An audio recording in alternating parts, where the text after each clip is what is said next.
Good afternoon, everybody, and welcome. We're glad you're here for today's webinar, Stronger This Summer, Nutrition, Exercise, and Safety. I'm Greg Berry, Director of Communications in the Office of Alumni Affairs. As a disclaimer, as with any virtual event, occasional technical hiccups may occur. If you experience any video or audio issues, simply click reconnect or refresh your screen to return to the presentation quickly.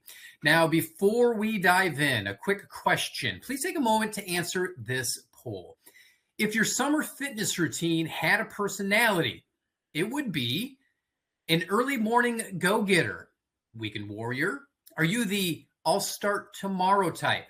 Is your routine casual but consistent, or perhaps it's just completely unpredictable? And I hate to admit this, but Dr. Coppiano is my doctor, and my exercise is completely unpredictable, as I've told him before. So go ahead and make your selection, probably TMI for you all, but we'll take a look at the results in just a few moments. Just a heads up, we are recording today's webinar. Our live audience will get an email with the link once it's ready. So be expecting that. Today, we're excited to have Dr. Joseph Coppiano joining us. Dr. Coppiano is an assistant professor in the Department of Family and Community Medicine here at UAB.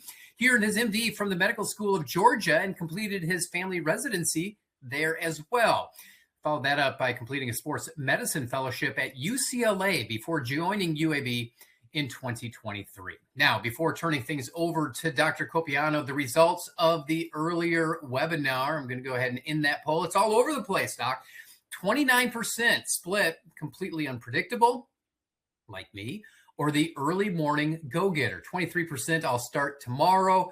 17% casual but consistent. Nobody is that weekend warrior. I'm going to go ahead and thank everybody for the responses. Another question to get us started. What is your biggest summer health goal? Your options: improve my nutrition habits, stay consistent with exercise, lose weight or build strength, or prevent burnout and stay healthy. I'm going to go ahead and keep that poll up a bit. Drop the results in the chat later. At this time, Dr. Coppiano, welcome. The platform is yours. Thanks so much for joining us. Oh, I think you might be on mute. Hey, that's one of those technical things that I refer to. Technical difficulty, round one, right? But thanks for having me. Always happy to kind of talk on this topic, because I think as a primary care physician, especially with my sports background, I think, lifestyle medicine is definitely the key, and what we focus on today. So I'll go next slide. So why is this talk important, right? We're hitting the summer. Alabama, if you haven't lived here for more than a day, right, loves its heat. And hopefully summer vacation means we're spending some more time outside, right? But even past that, right, I think that summer is a time where we can spend more time with family and friends on vacation. But that could then sometimes lead to, maybe disruptions of our routine that we need to be thinking about ways to try to create some healthy habits, right? I think, and the last question is great. A good mixture of folks, right? Some people are doing some stuff consistently in the morning. Some folks trying to do things consistently inconsistent, right? I'm probably in that boat personally. Sometimes it's the morning. I have young kids, so sometimes I can get up and they're all sleeping. Sometimes I get up at 5 and they wake up with me, and then that turns into a nighttime workout, right? So, we'll try kind of address all those things today. Really my goal to start with is we'll talk a little bit about the heat and some of the nuances with that, right? And then we'll kind of talk about some hydration strategies and exercise strategies for that. And then kind of dive into then maybe designing an exercise plan, right? It sounds like folks have different goals here, looking at that poll as they come in, right? Trying to stay consistent, maybe try to build strength or lose weight, right? And so I'll try to kind of highlight some of those things as we're chatting. And definitely, I will say, as my own personal strategy is definitely, think about questions you go through, because that's always, I think, where good conversation happens. So, to start with, what are risk factors for heat illness, right? I think probably some folks have heard, maybe some, things about like sunburn, right? But there's definitely different phases to injury, right? And so I think things that just knowing where we live, right? We live in a very humid area. And so that's already a risk factor. Just no matter what your health is, or just going outside, you're at risk for having injury because of that sun, right? Anytime you're going out and doing activity, right, in an area that you're unaccustomed to, right? If we go from, just 2 weeks ago where it's like 60-degree weather and now all of a sudden it's humid 90 degrees outside, right? Our bodies are not accustomed to that change, right? So we have to kind of prepare for that. And that goes into making sure we're hydrated, right? Be mindful of what our health is, right? So we're taking medicines, right? Do we have a health condition, or do we have kiddos that maybe have a different ability to regulate heat than us as an adult, right? And so I think those are all things that are important. So if I were to paint you a picture, like the perfect storm of heat injury is like your high school kid who has allergies and ADHD. They are taking allergy medicines, maybe a stimulant, and now you're putting them out in the heat for football practice, right? That is like just the flagship of just like every risk factor, right? And so I think recognizing some of those things are important, as we'll dive into how to prevent injury. So I start with there's a spectrum of heat injury, right? So it starts with maybe more of the dermatologic things, right? We think about rashes, but it can progress, right? And heat injury is actually the leading cause of weather-related death in the United States, right? And so definitely here in the South, if every so often you'll hear something in the news about somebody that's a high school player or college player that unfortunately dies from the results of heat injury that wasn't caught or treated right. So kind of starting with that spectrum, the first one is sunburn. And certainly you can jump from sunburn to more advanced. So it's not like it's always progressive, right? But if you're getting sunburn, that's a sign that you have not maybe given yourself enough time to protect that skin, right? It occurs because of UV radiation, right? And so I also want to take the plug here that tanning beds count for this, right? So sometimes people think, well, I'm not in the sun, I'll do an indoor tanning bed to tan. And I'll tell you, I see plenty of patients that do tanning beds that will develop skin cancers later in life, right? And so definitely realizing that time in the tanning bed can still be a risk factor. And why is this a problem, right? This is one of my favorite, teaching pictures here. It was a case study done looking at a trucker who, one side of his face, right? He's a driver, right? His whole life driving for like 40 plus years, right? So the right side is his driving side, right? Shaded by the half of the car. The left side is the side where he got the sun exposure to, right? So you can see that damage to the sun is very stagnant compared to his right side, right?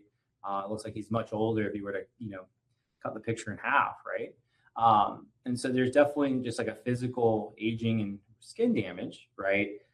From sun exposure, right? Other than, obviously that could lead to cancer and things like that as well, right?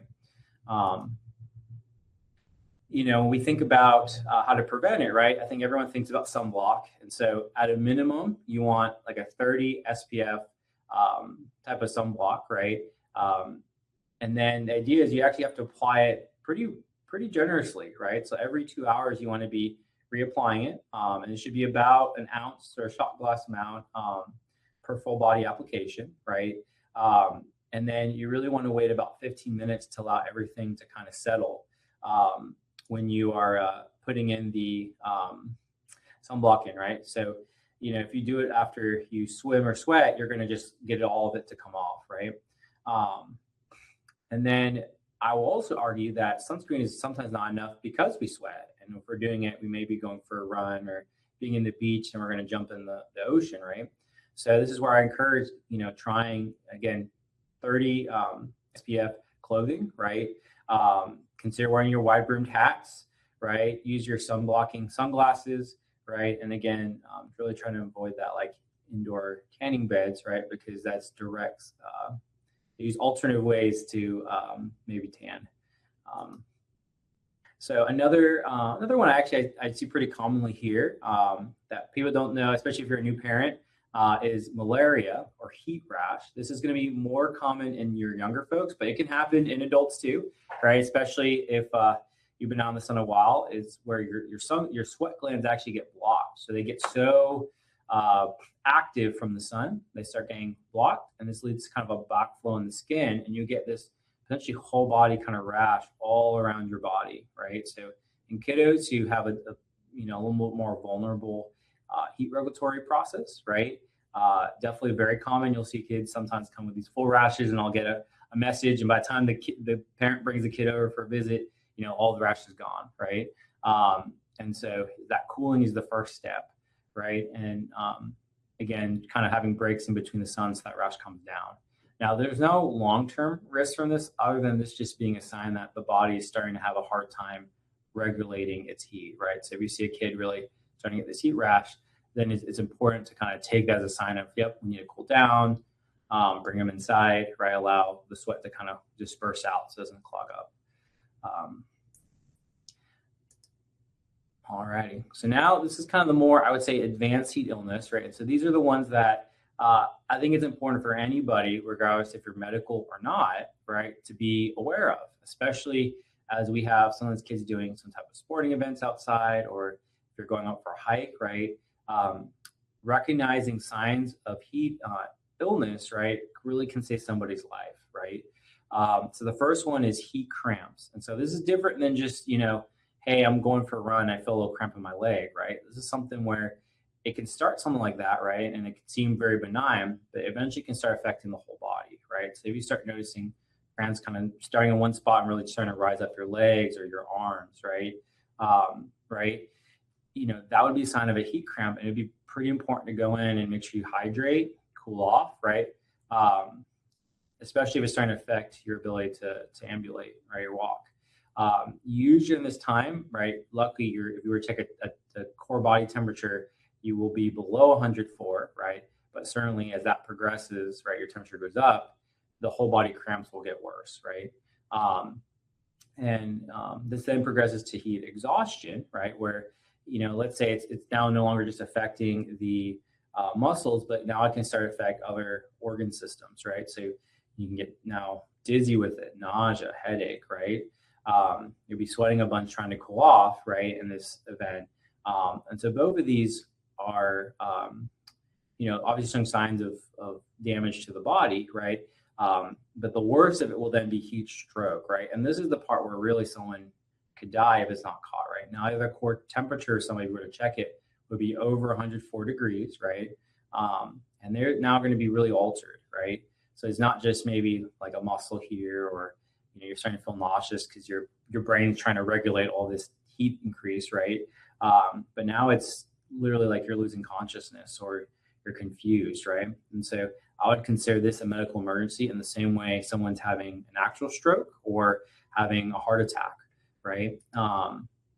And so I would say for any of these, obviously the first step would be trying to seek a medical professional help, right? Especially if you're thinking someone's in that heat stroke category, right? But things that you could do to help, especially if let's say you're at a baseball game or a soccer game or something, right? Someone's practicing and you're noticing that there's maybe one staff member or no one's there, right? The idea is you need to first move into a cool environment, right? Try to get some cooling packs or towels, right? Advocate for having, especially if you're practicing or playing in the middle of the day and it's going to be hot, advocating to make sure you have like a cooling tub, right? And it doesn't mean anything fancy. It could just be like this, a plastic tub where you fill it with some water and ice cubes, make it pretty cold, right? So if somebody does drop or you're seeing them get really flushed, right, you can put them in there and really cool them rapidly, right? The medical mantra, right, for like a heat stroke is you cool first, then transfer, right? And that's very different than, let's say, a heart attack, where someone has a heart attack, you might do a little bit stabilizing, right? But you send them to the hospital because you want them to get all the care at the hospital. Well, here, every 30 minutes of missed cooling time, right, for a heat stroke, right, that has a significant increase in risk for long-term disability, right? So they can have permanent damage neurologically. That may never recover or could take several years, right? In addition to them being intolerant for heat, right? And so definitely anything that as a team you could do to cool them would be important, right? And so again, ideally having a medical professional there, right? But if you're just at a game and there's no one there, EMS isn't coming for a while, right? This is where, I think it's important that planning ahead and making sure like, hey, we're going to play in Alabama on a Monday at noon when it's the hottest in the summer, don't you reschedule, but be prepared for those kind of things, right? Making sure your kids are drinking plenty of water. Or if you're going out for a hike or a run, right, you have your cooling plan set up, right? So again, hydration, things like that. Cool. So going into kind of our heat kind of prevention plan, right? And I see also, I think that latest poll, everyone seems, about 60% seems somewhat confident in recognizing it, which is awesome. And hopefully for those that aren't, definitely, hopefully that portion kind of gave some things to look out for, but definitely always want to answer questions we go through if you have any. Spark prevention, right? I think acclimatization is really important. What does that mean? So it means that you don't just go from I'm indoors or fall season and now I'm just going to 90-degree weather. It's progressive, right? So right now it's hot. You're going to be needing to prepare for an event, maybe a race, something that's going to be really hot. You want to kind of add in. So let's say, you want to run race pace, maybe start going out for a walk for 15, 20 minutes in the sun, just get used to the sweat there, the humidity, and then you slowly add that either intensity, right? So if you got used to 20 minutes of walking, then you can run a little bit harder or go out and practice a little bit harder, or you increase time, right? So you want to kind of balance that, and you slowly add it over time. That'll get your body to kind of adapt to the heat, right? And then definitely always having water available, right? And I could give a whole talk on hydration and performance, right? So if you're trying to, get a PR when you're running or when you're swimming out in the sun, right? Hydration makes a big difference in optimizing your ability to perform both strength-wise, but then long-term endurance games, right? So, if you look at any football game in the fall, late summer, early fall, right? You'll see they have cooling fans on the sidelines, right? Trying to get all the players ready and cool every time they're not actively playing, right? So we have to do the same, right, for our own recreational things, right? And then ideally, trying to plan ahead and not putting events right in the middle of the day, right? So some people don't know about this, but it's something called a wet bulb globe index, and I wouldn't necessarily want say everyone needs to go and memorize how to calculate this or find it. If you look on the weather app, they will actually have it by region, because this is actually one of those things where it's not the same for here in Birmingham versus you go out to Vestavia, right? It's going to change based on your region because the sun's going to be in different spots hitting different rays, so it does change slightly, right? So you can't say just by like a state. So they do have some maps that you can calculate, but they have pretty fancy calculators as well that ideally if you have an athletic trainer in your school for kiddos playing events, right? They may be calculating those things already, but if you're playing an event or planning on doing a race, being mindful of the risk factors are important too. All right, so from here, I'm going to transition now to planning for nutrition for the summer, okay? So, I think the big thing with summer is, it's a vacation. So, sometimes we are going to go out and maybe go to the beach and eat some fried seafood or grill out, right? And so it's kind of this balance of how are we going to disrupt what ideally would be our, healthy routine diet, right? But also recognize, like I said before, and talk about heat for a good bit, right? How do we stay well hydrated, right? So we have plenty of water, so we don't get, injuries from the sun, right? So to start with, what is a healthy diet, right? Everyone talks about eat healthy, and I think if you were to ask 5 different individuals, they may give you 5 different answers, and there's probably truth to each one, right? But I think starting with just the scientific look at it, right? The World Health Organization kind of defines it as food that protects against malnutrition in all forms. So that's going to include vitamin D deficiency to all the way from, think pirate scurvy, right? So there's that component. But then also prevention of non-communicable diseases, right? So that's going to be heart disease, diabetes, stroke, and cancer, right?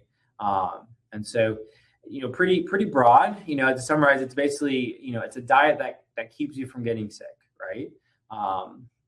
And so this is going to be a short slide, just kind of highlighting, I think, what are food, right? Because I think sometimes we think about, we hear like carbs are bad, or eat lots of protein, or some people say eat lots of fat, some people say don't eat a lot of fat. So what is like the foods that we eat, right? So the first part is calories are super important, right? People talk about cutting them if they want to lose weight, or trying to gain weight, increasing them, right? But calories is essentially like the money for your body to function, right?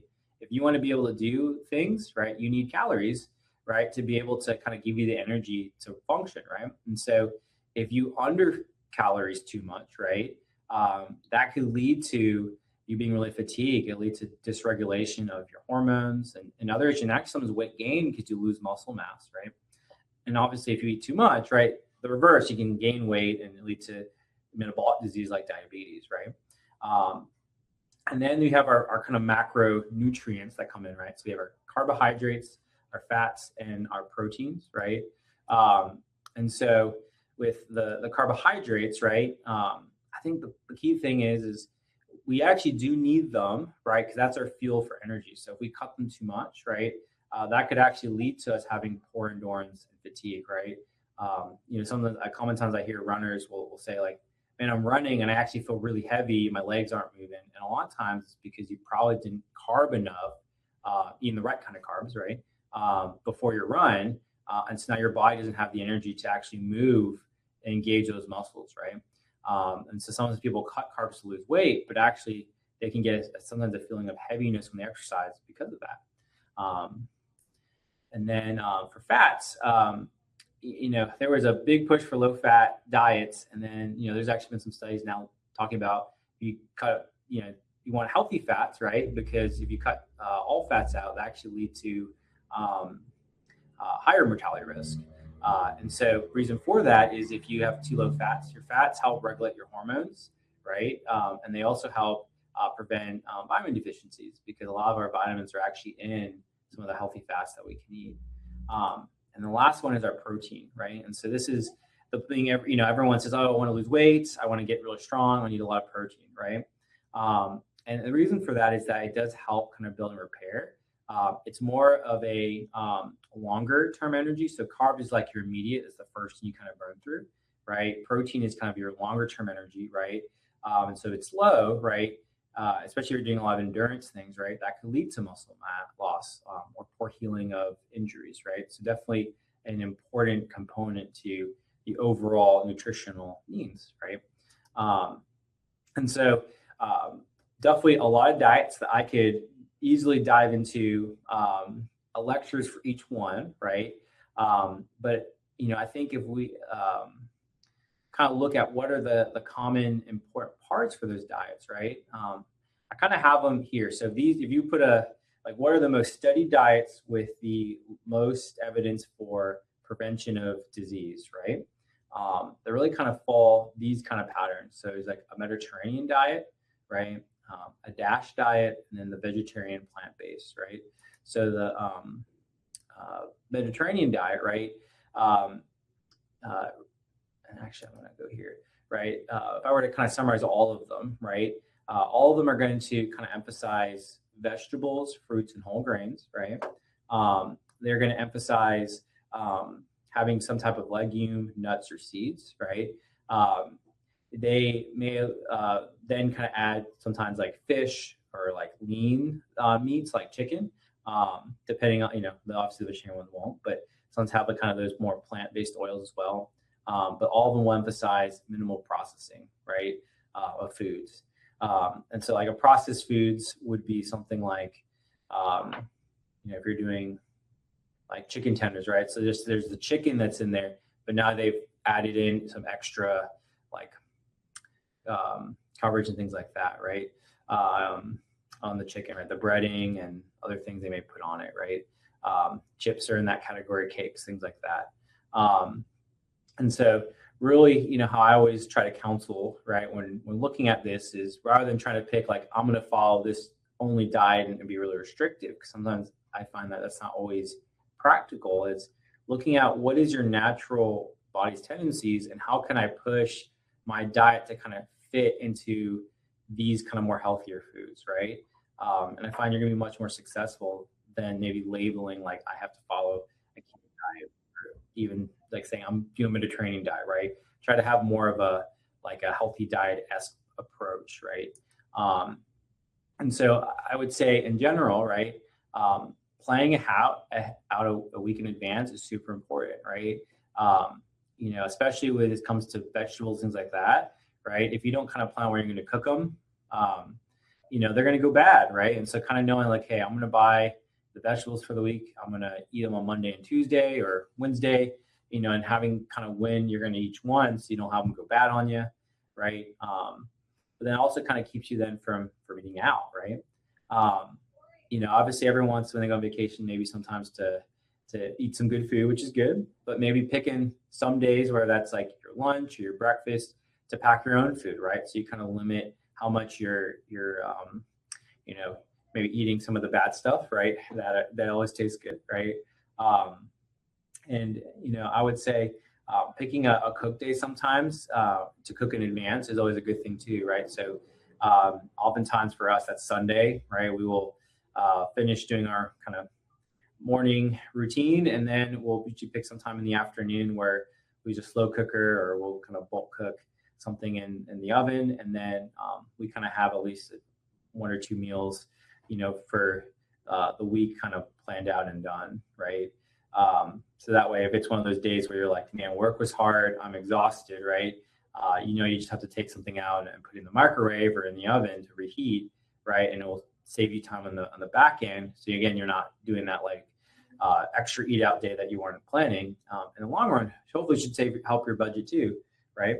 I think, and this kind of goes back to what I said earlier about smart food swaps, right? Oftentimes what, me or one of our dietitians that works in our clinic often talk about is food swaps. So we know what your pattern is. Let's say, like you really like having tacos, right? And you really like having,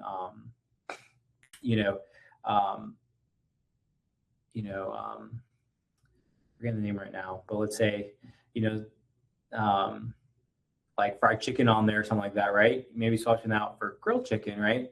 But then instead of maybe doing salt, try to season the chicken with something else, right? So you could put a little cilantro, paprika, right? A little oregano in there. And suddenly now you've limited just by that process, the salt. So that's helping prevent blood pressure from going up. But now you've also added maybe more flavor variety to your food where it might actually taste better, right? And oftentimes when you start cutting down on your salt intake, right? Because the other thing I hear is like, Doc, I really like salt, like it's just the taste of it, right? But if you can give me a month, right, or your body actually really adapts to the salt intake it takes. And so if you start cutting down your salt, initially you may feel like, gosh, I don't taste anything, right? Because you're used to that salty taste. But actually your body will get sensitive to the salt over time. And then all of a sudden now a little bit of salt, you'll be able to taste again. And it could taste, like you had a bunch of salt. So it just takes time, but giving that time for your body to kind of adjust can play a big role. And then also altering out some of those simple sugars, right? So, pastas, pancakes, cupcakes, right? Trying to potentially do like a whole wheat option for those, especially like if you're a runner and you want to try to go in and do a good like evening run or something in the summer, right? Doing a good early breakfast of whole wheat pancakes will give you a good long-term kind of they'll stay with you, and that will be something you can use kind of in your later runs, right? And then we'll transition now to the exercise part. And to start with, when you're kind of planning out your exercise routines, right? I always think it's a good idea to think about exercise both for what you like to do, but then also what is the purpose, right? So I would say for anyone who talks with me, I always say there's the pleasure part, and then there's the part that we want to try to work towards because it's going to prevent disease, right? Here in Alabama, we have a lot of really cool places we can go to exercise and walk and be at, but it's underutilized, right? We have a lot of chronic disease here in our state that if we as a whole were to improve the way we're exercising and moving, right, we might be able to prevent some of these things or limit how much they affect us as a whole, right? And so I do want to take a second to kind of tease out some terminology here. So there is physical activity, and then there's exercise, right? So physical activity is just bodily movement that's using your energy, right? Exercise is the planned, purposeful movement. So, oftentimes I'll hear people go, well, Doc, I am very active at work. Like I move things around, I'm running around the hospital, right? Whatever it is, right? I just don't have time or the energy to exercise when I'm already pretty active, right? And there's definitely some merit to being physically active during the day, right? But oftentimes, if you actually look at the literature, right, there's risk for being physically inactive during the day, but there's also risk that even if you're physically active in the day, right, purposeful exercise is still important, right? Because you're gonna hit different kind of muscle groups or maybe hit different fitness goals with the purposeful exercise, right? And so I'll kind of demonstrate an example of that here, right? So if you look at this graph here, right, on the right side of my screen, right, the x-axis or y-axis, x-axis is that's highlighted is your overall time viewing television, right? So in hours, right? And then in the y-axis here, you have your TV. The top view is overall risk for death, right? All cause of death, so heart disease, everything. The y-axis here is TV viewing in hours, right? So you can see as you increase your viewing hours, right, you overall have an increase based on these lines, right, in risk for death, right? I think viewed in folks, right? And you can see that the dotted lines, right, is overall they don't adjust for physical activity, right? So just looking at everybody who watches, based on how many hours of TV they watch, right? Based on the block lines is when they adjust for physical activity, right? So you can see, right, that once you get past, honestly, like 2 hours of television in a day, right, that risk for overall death starts increasing starkly in both groups, right? But having physical activity, right, so that's, again, moving during the daytime, right, just work and all those things can significantly drop that risk for death, right? You go from having if you watch 4 hours of TV, 1.2, you drop down to almost similar to, that kind of minimal TV watching hours, right? And that similarly kind of tracks when you look at hours a day of sitting, right? So in that person that's kind of sitting throughout the day, you look at the graph here, right? Even the magnitude's not quite as high, right? As you increase your physical activity, again, that'd be outside of work, right? You're going to get a decrease in that, right? And so the idea is increased activity is protective, right? But we know that, again, movement as simple as walking can be protective too, right? So if you add about 2,000 additional steps per day to what you regularly do, right, that has about an 8% reduction in overall cardiovascular risk, right? Particularly in those that have glucose tolerance. So if any of you guys have been diagnosed with like pre-diabetes, for example, right, this is kind of that population, right? So again, this would be someone who's, if you're someone who's getting 5,000 steps a day just because of work, right, adding 2,000 more steps to that, right, will decrease 8% overall per year, right, if you're risk for having a heart attack, right? And that's additive each time that you add that 2,000 steps per day, right? So if you do 4,000, it's even better. 6,000 is even better, right? And for those that are maybe thinking about weight loss, right? There actually was a study just published actually looking at what is the magic step count for maintaining weight loss goals, right? So if you were to do a program, right, where you lose 30, 40 pounds or something, right, over, a year or two, right? They found that in those programs, if someone was able to maintain 8,500 steps per day, right, total, that actually led to them having a better maintenance of their weight loss than those that did not have that daily step count, right? And so that is another kind of goal to work on, right? It's just amazingly walking is is a big part that we've kind of lost overall, right? And so we'll kind of transition now to what kind of exercise should I be doing, right? And so I actually always will start with, you should actually talk with your doc about that. You know, if you're someone who's already pretty active and doing a lot, right? Certainly there is maybe different conversations, but if you think about your, you know, kiddos, they all have to get physicals for, you know, sports before they do anything, right? And then we kind of just forget about us as adults or as we get older, right? And so I always think it's actually a good idea to talk with your doc about physical activity, right? What's safe for me to do, or what your goals are, right? To kind of give you some pointers on how can you improve that fitness goal, right? Because there are risks, right? With activity, right? So if you look at this graphic here, for example, you know, the blue bar shows risk for acute MI, meaning a heart attack, right? And although the relative risk here is low, right? You can see that with 0, right, being the physical activity that you do, right?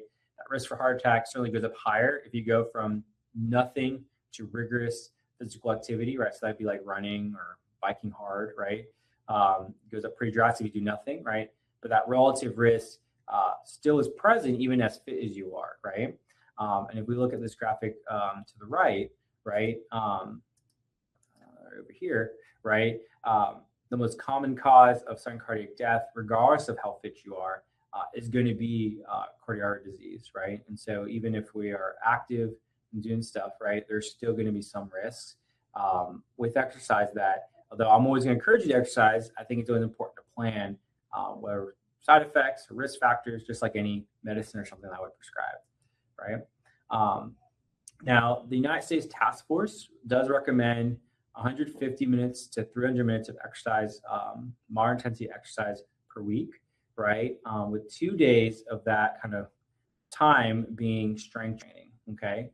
And that changes a little bit as based on your age. So if you are a kiddo, right, it's 60 minutes of activity per day over. And then if you're 3 to 5, that'll be, you know, 3 hours per day, which if you have 3 to 5-year-olds, they hopefully are just never stopping their movement. So you know, probably that's the easiest one to hit, for the 3 hours per day. And, you know, I think that the key thing with this is this goal is, you could think of this as like, this should be the minimum mark we're trying to hit, right?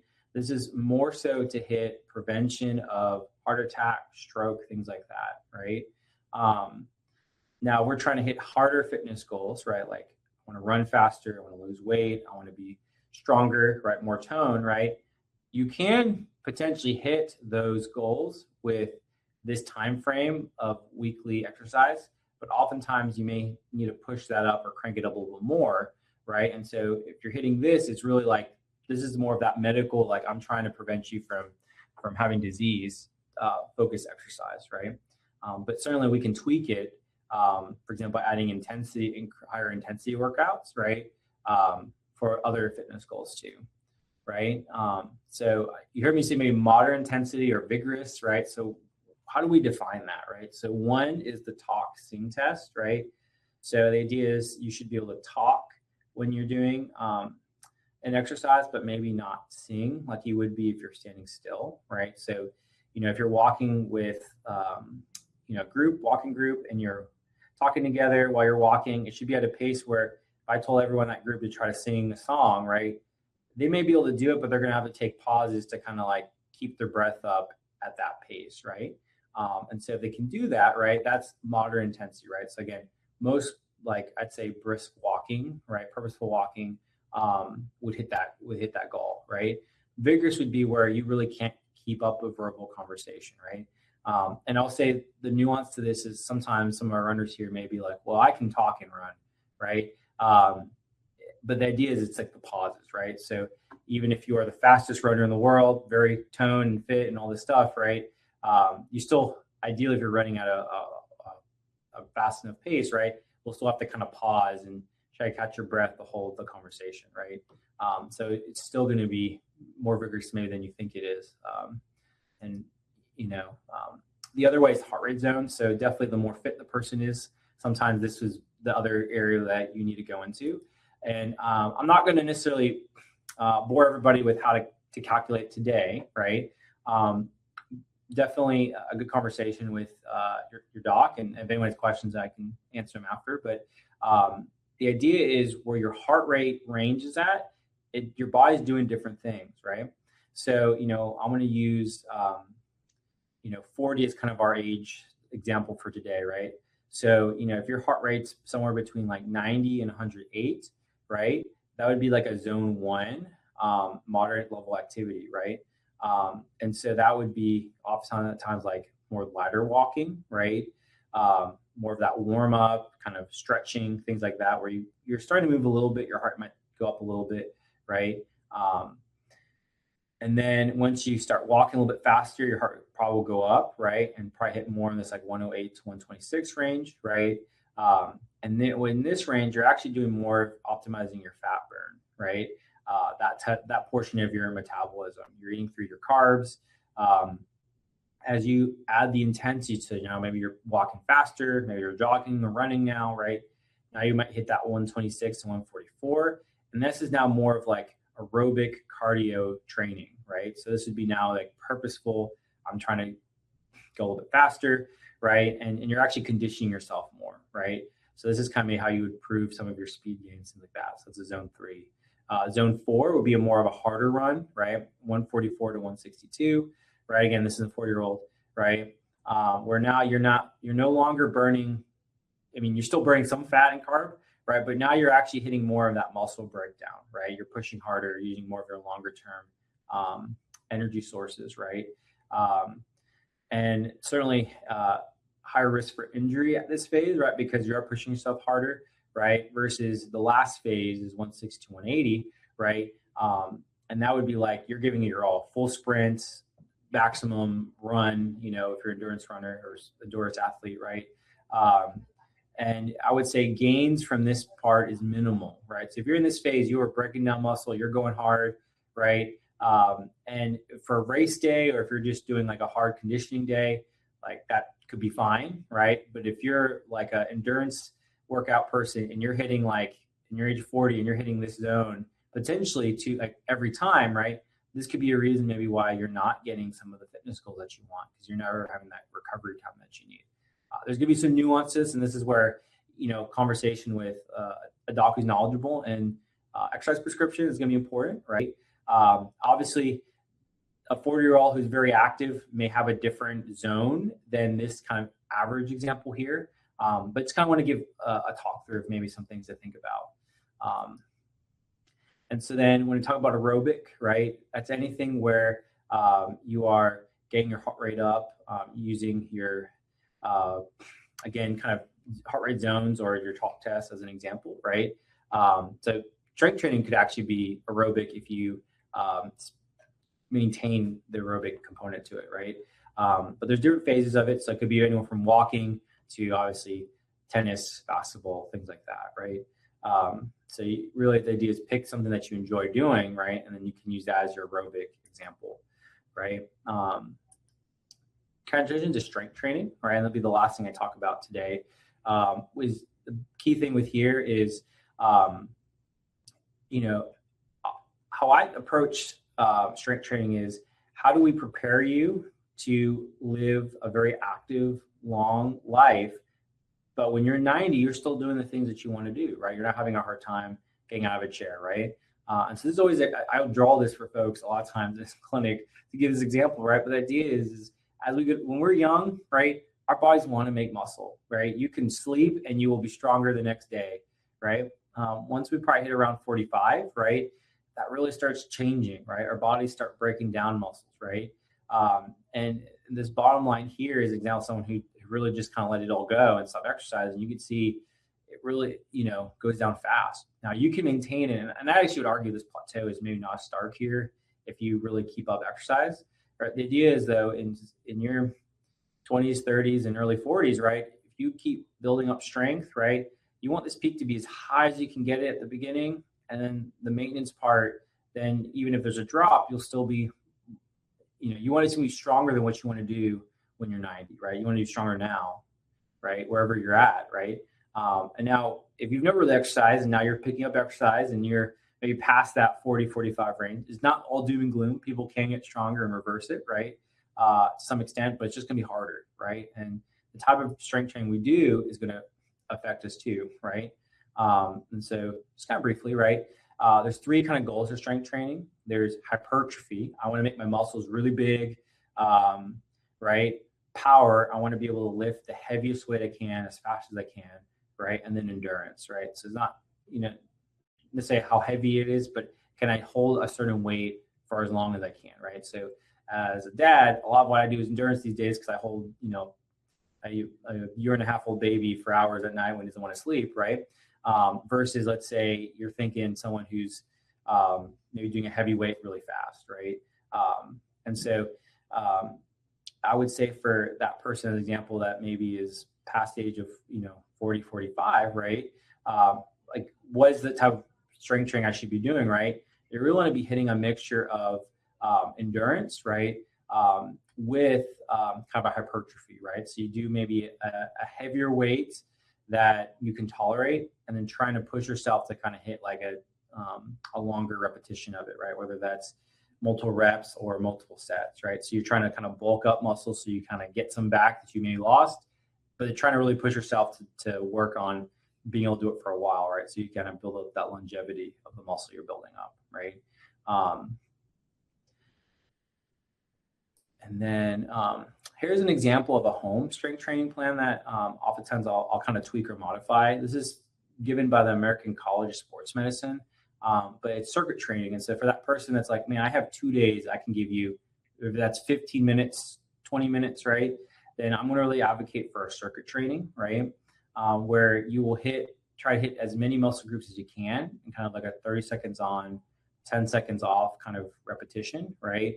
And then you can modify the exercise that you're doing, right, based on your goals. So if you want to do lower body one day, upper body, and cool, kind of hit all the different components, right, and build it up. And if you do this approach, this actually will hit both the aerobic component, because this definitely will be very aerobic if you're doing 30 on, 10 off, right, but also be strength building, right? And so this is another good way of kind of hitting both the strength training recommendation and maintaining it being a good aerobic component. And so kind of summarize everything, right? Plan for the heat, right? Make sure you're using sunblock, SPF protection clothing, right? Make sure you're staying well hydrated, right? Drinking plenty of water throughout the day. So if you're peeing and it's not clear, drink more water, right? Think about trying to incorporate more vegetables, fruits, and kind of whole grains in your diet, right? And then as far as exercise, it could be as simple as just trying to increase your steps, right? And just breaking up your sedentary habits, right? So trying to limit that TV time, or if you're going to be watching several hours of TV because it's a weekend and relaxing, cool. But maybe being purposeful, okay, if I'm going to do that, I need to go for a hike or something that day, or a walk, or go for a swim or something. And this is my family on the left here. And then this is me covering a track meet here. So lots of heat things all the time there. But I'll end here. Always staying busy. Thank you so much for that information. Let's dive into questions. And if you, the audience, has questions, go ahead, drop them in the chat and we'll get those addressed.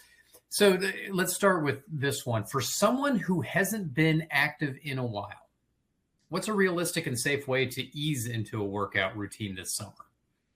So my best advice, first of all, is, you probably hear the 150 minutes, and I want that to be like in your head, like, okay, that's what I want to work towards, but I recognize it's hard. And so the idea is, can you give me 2 days per week, right? I know everyone's busy, right?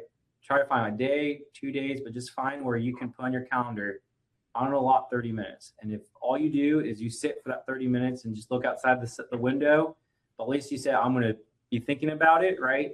That's the first step, because then I can work with you, right? So if it's too hot outside, I think someone said 38% it's too hot. Okay, let's do some indoor exercises, right? Right. We can try to make it a little bit, crank up the intensity a little bit where you have rest and all that, but we can kind of tweak it to where you're at, right, and where it's safe. But that's usually what I say is, first, you just need to put in your calendar, say, I wrote it down, it's scheduled. And even again, if it's not the full 30 minutes because you're like preparing yourself mentally to do it, I'll tell you in the morning, I do that. Sometimes it's like I sit on the mat and just stretch because I'm so tired. But at least I gave myself the 30 minutes to start doing something, and even at least the 10 minutes of actual activity, right? So that'd be the first step, is just put in your calendar, log the time, and then as you kind of build that routine, you're going to do it. Then it gets easier. It's easier after a week or two, right? So summer is very similar to that period between, I don't know, late November and the new year, just because you don't know what's going to go on. You don't know how many different gatherings you have. So summer means there's a lot of changes in schedules and with travel. How can people stay on track with healthy habits without feeling like they're missing out? Yeah. Well, and this is where it's like everyone's is controversial as vacation, right? You're like, some people are like, I like to plan everything. Like my wife's like, we go to Disney and like the whole day is planned out. We know exactly where we're going to. Some people are like my half of the family growing up, where it's like, we just show up and we just figure out what we're doing based on feel, right? But I think it's just kind of planning out like, okay, if we're at the beach, like we're going to go on a beach walk at night. We're going to go a beach walk in the morning, or, trying to just, again, kind of have that purposeful activity, right? Because that's the beauty of it. It does not have to be something where you are going to the gym and doing a bunch of weights, right? We were meant to be just walking and moving, right? And so I think that's part of it, is just trying to incorporate that in there. And again, sometimes the vacation time is lost, and that's okay. The worst physicals are always going to be in December and right in August, when everyone's kind of been out and about, right? But I think it's just even mitigating some of those things by saying, okay, I'm going to be eating out and drinking a lot of beer or something on a weekend, but I want to go for a walk for an hour, and that's going to offset somewhat, right? Knowing that this is that season to be kind of enjoying vacation with family, right? What's the best way to start a weekly meal preparation? This person says they've tried, they just haven't been successful. Yeah. Well, so the question I would ask is, what parts are, the unsuccessful part, right? So like, for example, if you're someone who's like, yep, like don't cook meals that look healthy, so you're doing it, but you're not excited about it, right? So I think that's sometimes a pitfall I have. It's like people do these recipes that are complicated because they look really healthy, but you're kind of like hesitant even to try it that day, right? And so sometimes it could be as simple as like I do a pasta bake, or cook. We'll get like some frozen chicken and put it in like a slow cooker. Leave that on Sunday, and then you kind of save it, right? But I think it's kind of the context of what's not been successful with the meal prep, because I can probably be more specific if I kind of know the. Final question, then I'll let you go. What are some easy, quick wins people can start implementing right away after they get done with this webinar and are back at home? Yeah. So if you can plan like, okay, I'm going to walk for 10 extra minutes today, right? That very well could be an extra, 1,000, 2,000 steps, depending on how fast you walk. That already is a step in the right direction and can make a big difference, right? So I would say for exercise, that is, take the stairs down or park a little further out, do a loop around your work building before you get to your car, right? That could be the difference, just of tweaking you more in a healthier output. Awesome. Doc, hey, thanks so much for being here today. Yeah, happy to be here. Thank you guys for having me. You're so welcome. And just a quick note for today's audience, this webinar was recorded. Once it's uploaded onto our website, you'll get an email with the link so you can revisit the session or share it with others. As for the next 4 webinars on tap for you, join us for the following. On May 28th, we'll host Intermittent Fasting and Meal Timing. Does when you eat matter? This webinar will highlight how meal timing can influence overall health and daily well-being. On June 9th, make sure you're getting the most of your legacy during Your Estate, Your Legacy, Key Decisions That Matter. On July 28th, we're going to start a series on artificial intelligence with Everyday AI, smart tools for work and life. And on August 13th, the second of that series, as we host Good, Risky, or Unknown, the ethics of everyday AI. You can register for all of these and more by visiting alumni.uab.edu/events. As we wrap up, we'd love to hear from you. Your feedback helps us improve and shape future webinar topics. Just scan the QR code on your screen to access a brief survey and share your thoughts. Once again, thanks so much for joining us. And as always, go Blazers.